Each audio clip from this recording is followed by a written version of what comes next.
My name is Janvier Nahimana. I'm with my co-hosts, Sarah and Mohammed. Our special guest is Honourable Tony Ince, Minister of Nova Scotian Affairs. Welcome, Tony Ince, to Mutcho TV. I was born here in Halifax, in the north end of Halifax. My mother and her family, on that side of my family, were born in Cape Breton, in Whitney Pier, in Sydney. Based on that, I went to school in the north end of Halifax as well, and I went to high school at St. Pat's High School, which is no longer there, and in the late 70s, I left Nova Scotia and went out west, ended up in Toronto, and I came back in 2004, and there is where my life began to change, and I began to be more involved in community, trying to be more involved in the issues that affect us as African Canadians, and trying to bring a place where we could raise our voice. And that has been my goal. Wonderful. Yeah. Thank you so much, Honorable Tony Ince, for your time, taking time off of your busy schedule to actually sit down and chat with us. And we, for first and foremost, would like to express our deepest condolences to the loss of your mother, Mrs. Coward-Haynes, who was she was a great contributor into Halifax society. She did amazing work, and made sure that she was. Thank you so much. So we would like to hear about you on her work. Can you tell us a little bit about her? She did a lot during my research I found, but I bet it would be more interesting hearing your perspective as her son. Well, I'm going to share, like most people. Well, I shouldn't say like most people, but honestly, I was unaware as a young person. Through my teenage years, going through high school and everything else, I was truly unaware of all the things my mother was involved in. I knew that she had a very important job. She was the secretary to the Admiral for the Canadian Navy. So, as a young person growing up and seeing her do that role, to me, it was just my mother going to work. I had no idea. Yeah. Even it wasn't until after high school that I was aware that she even did a couple of community TV shows. Nice. Where she would talk about diversity, and she would talk about changes in the Department of National Defense. Amazing. So, I wish I could have more to offer, but that's great. That is amazing. My sister would know more about that stuff than I did. I was, as you could say, a kind of a rebel. I moved on my own. I moved in my own circles, and I kind of, my mother's world was her world, and I was trying to come up in it as a young black man. Oh, that is an amazing perspective that you just gave us, and thank you so much, because she's truly inspiring, and all of us you're seeing today, we are truly inspired by what she did, and hearing how she was able to detach from all that social pressure and everything she was fighting to be able to be in her home with her children and shelter them in a way that they don't even know the fact that she's going through outside until you got to an old age, and it's a challenge for us growing up through these times, navigating these times. How are we going to protect our kids from those issues? What is quite interesting, and it's only in the past, I'd say, week or so, when he is talking issues that are affecting our community. The whole community, but ours specifically. And I started thinking, and when people were asking me about my mom, because my mother was a doer, she didn't like to talk much, she just did. That's the way to be. And I would say that in hindsight, as you raise this, I'm trying to think as a single Black woman in a world in the 60s when it wasn't very kind to us, how she, as a single Black woman, navigated the Department of National Defense, a government institution, and was able to rise in that organization and get to a level and do things and work at a level with a high security level that I can't imagine how she was able to do it, because not only was the time that she coming up challenging not only for Black people, but for women in general in that corporate environment. And a little snippet I can recall as a kid, probably in grade 6 or 7. And I was going to school one day, and my mother, and for some reason, the topic of tardiness and being late. First of all, tardiness, I didn't know that word. My mother taught me that. But being late. And I used to say to her, I said, well, but Mom, how is it that you can go into your job at any time and leave when you can? Now, remember, we're talking late 60s, early 70s. Yes. And I'm thinking, how are you able to do this? You got a job, you got to answer to somebody. She looked at me and she said, when I got the job, I explained to them. Now, this gives you an idea of where my mother was at that time.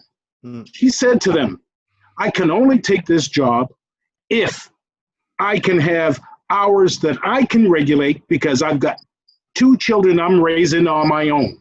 Wow. Imagine. And they allowed her to make her schedule so that, you know, like I recall often I'd be at school and then involved in sports after the fact. And my mother, by the way, would then come up and pick us up. Those were the things that she negotiated. She would stay a little later, come in a little later, stay a little later, because she knew we were in things. She coordinated, did what she had to do to make sure her children were taken care of, and at the same time, she could do her job and do it well. Amazing. Truly inspiring. We want to discuss today 2 topics. There are one topic about COVID-19 impact on our Nova Scotian, our city, Halifax, and also the second topic is about Black Lives Matter. So I have my team here. They're going to ask questions. We want to share your message to our community. Hi, Honourable. Just quick question. I just wanted to touch base and see personally, how have you been coping with dealing with the COVID situation at the moment? How has it affected you personally? How are you coping? Well, thank you so much for that. And it's, I think everybody's heard me say, and I'm still kind of in a state of numbness, of hesitancy, of confusion. The only thing that is giving me a sense of being together and a sense of we're going to get through this is all of us coming together, is the conversations that we are having, are the frank and pointed conversations that we are talking about again. Because for us, these conversations have not stopped. For us, we've been having these conversations. Let me just say to you, not just us. Our grandparents and our great-grandparents were having this conversation. That is so true. So the only difference, and I can liken this to the comment I made when I stood up in the legislature around Bill 75, which was education. I said the only difference is we're in a time now where we have allies and people who are willing to truly listen to us on those issues, and I firmly believe are willing to now act and move on some of these things. You know, most people aren't aware that the government has already, when we got elected as a group in 2013, we began to go down this path and have these conversations. Yes. So I know you did mention a lot of topics regards to now people are talking about it. One of the questions I asked Andy Filmo earlier was how, like you mentioned, this has been like a generational issue. A lot of people talk about it today. It's still a prominent conversation that is being had. Like, I know you're part of a reputable position right now. What do you think are the measures like that are being taken? Because I talk to people in the community and they still say, this is how we feel. This is what we think it's going on. We don't feel like, we still feel there is a differential treatment to us. How do you feel? Like, we hear these conversations, they happen again and again and again.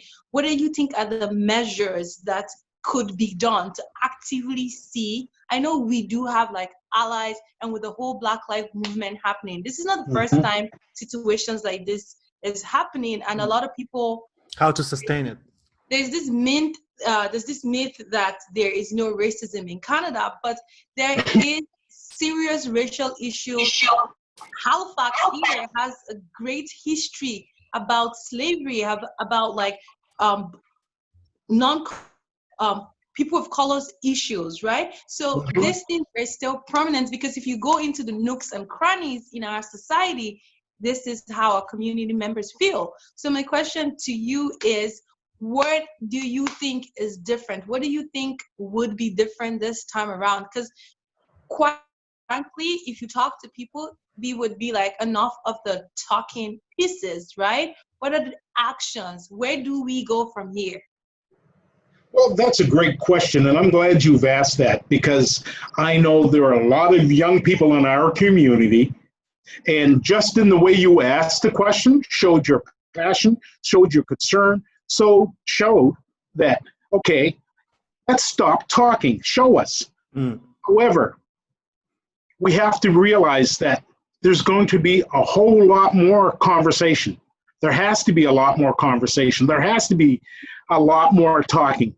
As much as we don't want it, and we feel, you know, especially in our community, who feel that the trust, all those things have to be built up first. And I would say to you, as a person who has been elected and put in my position, one of the things that I'm asking my colleagues and everybody, and as I just alluded to just before your question, we've begun the conversations. We've begun to try to move that bar somewhat within government. That being said, it's not going to be that easy, because in reality, we all have, and we all know that there are going to be people who won't fully align or agree with the process or some of the things we're going to do to move ahead. And some of those individuals will be coming from a place of protection, of a place of, you know, everything was good. This is the way things were. And they're going to want to protect that. We have to understand moving forward that that's what we have to deal with. And then on my side, which I can tell you concretely, that we are looking at some of those processes, the regulations, all those things that government puts in place that really, quite frankly, has provided those systemic barriers that we've all been facing for generations. Yes. So, I mean, it's not an easy answer, because there are going to be some things that we can see the bar moving on kind of quickly. And then there are going to be a lot of other things. It's going to take a number of years, because we're talking about a system that's been set up 400 years, a system that's been set up based on a perception, a belief that we are through, and they use science and they did everything to show. Yep, they did science to prove it. That there is a hierarchy in life, and there is. Yes. But when it comes to humans, there really isn't. Right? So, and that's what we are challenged with. And I can understand the frustration from our young people and everything else. But if truly education, and I keep going to this, education and all those institutions were to provide truly what they should be providing, then half of this issue would have been dealt with 100 years ago. Or actually none of it, to be honest. Yeah. I have a question regarding Santana Rio. I probably am saying her name wrong. It was a lady who was black profiled in one of our Walnut stores, actually on Mumford here. The charges on her hasn't been dropped yet. Based on ongoing conversation, this happened in our city. We didn't watch it. This didn't happen in the States. This happened in our city. So my question to you would be, what are the changes? Like, is there a forum for where a situation happens like this? Like, is there a forum that we can go to for someone like Santana to have the community back her up and assist her ensure support in a situation like this, because the charges are not yet dropped, and I don't see that being heard up or raised up. Like, what would be the resources for someone like her to reach out to the community? Well, I'm not aware of any resources in this particular instance, in that particular case. So the only thing that I could say to you is continue. Community members, if you're looking to support her, if you're looking to add your voice to her concern, then we already have all those other resources and supports. So, did I answer that question for you? Not yet, because I really want us to reinforce, and the reason I brought that question up is, like, I know we have Answer, we have iSans, we have I forgot the name, but I don't feel like as a body we have a resource, which is what our society is trying to advocate for. And if we can have, like, even if it's an office, to have where Black people can come with their concerns, we can support our young professionals in the community. Like, I don't feel like we have that, and we are so diverse. We're people of so much greatness, and we just need that togetherness as a people ourselves. So if we have that hub, and I don't think we have that yet, because that's why I feel to encourage the conversation piece. If we do have people like you, Honorable, like we have that place, that platform where we can come, that open house, and as a people and be all together, I feel like it would go a long way. Like, I do think that would be a good piece to have. And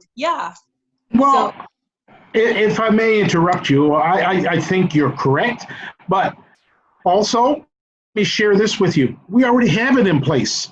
We have the Office of African Nova Scotian Affairs that is designed, first of all, to bring the issues of the community to the table and to advocate and to help community navigate through government. Also, there is just recently a group that's called the DPAD Coalition. Now, the DPAD Coalition should be the place, because it is an organization of more than 50 organizations right across the province of African Nova Scotian organizations to, again, address and bring these issues up. So, and then now that's basically from a provincial level. Now, we also need something at a municipal level. And municipally, they do have the Office of African, I forget the title again. It's similar to African Nova Scotian Affairs at the municipal level. But what you're talking about, to me, appears that there needs to be another sort of place where they can be more grassroots on their concerns for, and that's going to take the community has to organize that. The community would have to come together. They could use the assistance, the direction of African Nova Scotian Affairs and the municipal office, but they should pull something together, because it's, in my opinion, we have a couple of organizations or groups for our communities that are embedded and linked with government. You're going to need something outside of government to bring that voice. And that would have to be raised through the community, through someone like yourself or organizations that could do that. Wonderful. That's a that is a encouraging very point, good yeah. point. Yes, it is indeed. Pertaining again to the current situation and climate, earlier we did speak with Andy Fillmore, and we did speak about the fact that right now many people are moving forward the agenda of defunding the police.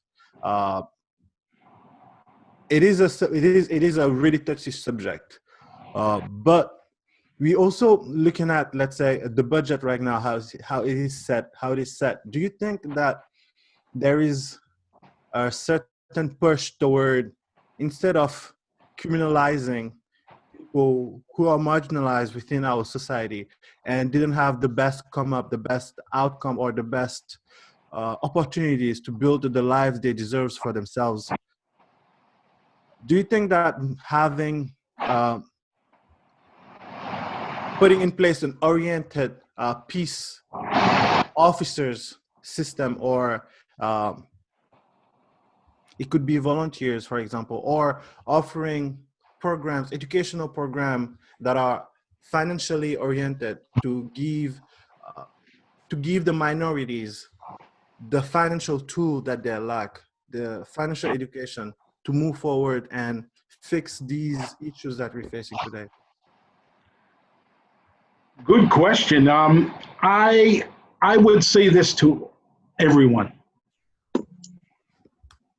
We are at a point in our lives where currently the current policing model or models of justice or whatever have not been equitable. You can see it. It's evident. We cannot continue to try to do and work and process things in the same manner and continue with the same outcomes. It's obvious we cannot. Just look at around us today.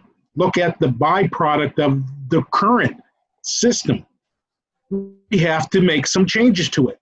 And those changes, quite frankly, require all of us to be sitting at that table. The police need to be taking a look at how, they are working and operating. I said to somebody a couple weeks ago, while policing wasn't perfect in the 60s, was still a lot better, because I can point to an officer, and I'm going to use a name that most of the community were aware of in the 60s or the 70s, I would say.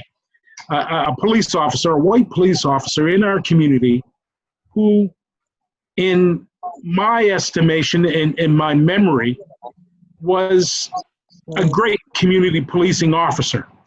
This was somebody who knew many of the members in the community and talked to people to de-escalate. And that might be as a result of the way the police force was working then. I think it was more of an individual thing, and this particular officer and the way he dealt with the community. And in hindsight, when I think back, who they put in the community and the officer, and as big as he was, because this guy was the Canadian, what was he? The weightlifting champion. His name was Frank Yakmachuk. This was a big man. He was a big man. You know, it would be intimidating, but he was in the community, and as a white officer, I could see he tried to get to know people and talk, and so the point being is that it was a time when policing was more community, more they were trying to work with community, and for some reason it all shifted through our society, through all the things that are going on, to a more military style policing. Sad. You know, and I say all of this just to say we all need to be at the table. We all have to be having those conversations, and we have to be having those real, serious, uncomfortable conversations.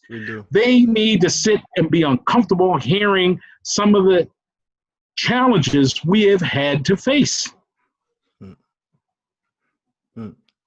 Let's do it for our future generations, because we've been here on this earth too long already. I know I'm young, but the life expectancy of a human being is not that long. So right. Let's try to make the best of the time that we've got here. Let's have those conversations so that we can peacefully, you and I, send our grandkids, children out to Canada or the US, because you don't know what their dreams might be in the future. And if I could add one other piece to this, I raised on a talk show just last week, and I have to raise it because as a person who was in the Canadian military, as a person who was in the Canadian military and was military police, I've got to say this. We can't forget those individuals from our communities who are wearing those uniforms. Imagine the trauma of going in daily, knowing you're going into a system that is broken, that is treating people in your community that look like you the way it is, and for whatever reason, the system has been set up, and that's why we say systemic racism, is because they can't even raise their voices because there's this code. Yes. Right? And here. And that's not just our own people from our community. There are white brothers and sisters. We have white allies that cannot say anything. Yes. Who are doing the same, who are dealing with the same trauma. And when we look at the video of the death of George Floyd, you see that cop that was trying to keep people away. I was mad watching that video, to be honest. But looking at that cop's face, you could also see the discomfort in his face. And now he's facing jail, time. I mean, they need to stand up for themselves. Stand up for yourself first, because if you're not standing up for me, when I look at you and we look alike, it means that you're not standing up for yourself either. Stand up for yourself. Yeah. So I just wanted to bring that, and for our brothers and sisters who wear the uniform to fight for the country. Like I said in the interview the other day, I was proud to be a Canadian, to put that uniform on, to be able, you know, if I was called, I would have been called to go and fight and die for whatever, and to only realize here in my own province, you know, there's disparities, yet I'm willing to die for you. Yes, that's big. That's big. Thank you so much for your service. And honestly, we appreciate you being such a great leader who stands for our community, who stands for us, because we don't necessarily have the voice to speak up on the issues that we're facing today, but you are. And your mom did, she did a tremendous work during her lifetime. And we believe that you're carrying that torch, and we're around, we're here with you. If there is any way you think that we can bring something, whatever, please let us know. The one thing I would like Janvier and Sarah and Mohammed is when you talk to your allies, when you talk to those friends and those people out there who are now stepping up and saying, okay, we hear you and everything else. The one thing they need to do really is really challenge themselves. It's interesting because everybody's been talking about looking within and everything else. And the one thing that's coming to my mind during all of this that we're all talking about is Michael Jackson and his song, The Man in the Mirror. That's true. That's true. That's true. You know, and I say that because there was a time in my life when I really took that song to heart and I started looking at myself. Yes. Yes. That's big. And yes, definitely making us all think. Next time I'm having this conversation, I'm definitely putting that challenge on all of them. All of them. I swear. Because it's all of us has a play. We have a role to play. We have a role to play. Yes. Well, Honourable, I have one more question to ask you. What do you think would be the most convenient hub to have people in the community reach out to you to share out ideas and all the good stuff? I would suggest to them, you know what, inundate ANSA. Start sending comments, whatever you guys would like to do, pass that out to the community. Start inundating ANSA with comments, whatever, so that we can put stuff on our thing so that everybody can share. Now, our reach isn't that great, but maybe with you sharing and us working together with that way, we can make the reach bigger and we can make people more aware of, you know, ANSA and its concerns and what we're trying to do internally. Now, I am truly mindful of the perception our community has of government leaders and people in my position. So that's why I don't shy away from it. Hold me to account. Call me out. Inundate me with emails. And I say this because in reality, when you look at me and with my level, I'm the only one here. So I need you to do what you got to do. Thank you so much, and we appreciate you for being on this platform to talking. That feels very comfortable, comforting that we have this link to you and this access. And yeah, we're really happy to have you here and talking to us. Makes us feel good that we have someone who wants to hear our voice, and it's very important to know that we have that comfort zone to go back to and talk to with our ideas. So we really appreciate you for taking your time out to come talk to us. Virtual hugs. Thank you so much. Thank you. And Janvier, if I may ask or throw a suggestion to you or recommendation. Okay. If you can try to make sure that this link also maybe can get with the BCC Cultural Center. Yes. So that they can put it on their platform. Because when we're doing this stuff, I believe you can't just be relegated to one. We got to connect with everybody. Sure. Thank you very much for the idea. It's important that also just how to connect African immigrant, Nova Scotian, and create a platform where we can share ideas to build our community. We are all Nova Scotians. So it's important, and thank you again for your support that you have done for. It was an honor, sir. Yeah. Thank you. Thank you. For Mutcho, Thank you. You supported our culture activities, bring the Burundi drums from Burundi to Nova Scotia, and support all this action that we are doing. We hope that the next time it will be the way we're gonna bring more people together and share ideas together. Hopefully. Thank you very much. Thank you.